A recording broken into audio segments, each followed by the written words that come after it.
మాజీ CJI N V Ramana కుటుంబ సమేతంగా తిరుచానూరు పద్మావతి అమ్మవారిని దర్శించుకున్నారు. ఈ సందర్భంగా విచ్చేసిన ఆయనకు ఆలయ డిప్యూటీ ఈవో హరీంద్రనాథ్ ఘన స్వాగతం పలికారు. ముందుగా ఆలయంలో ధ్వజస్తంభానికి మొక్కులు చెల్లించారు.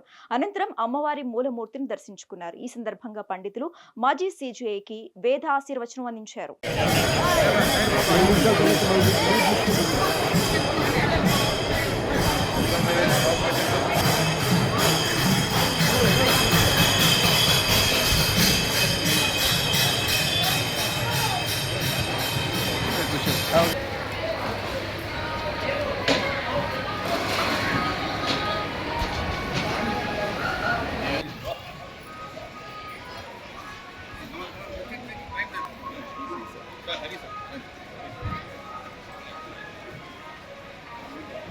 సార్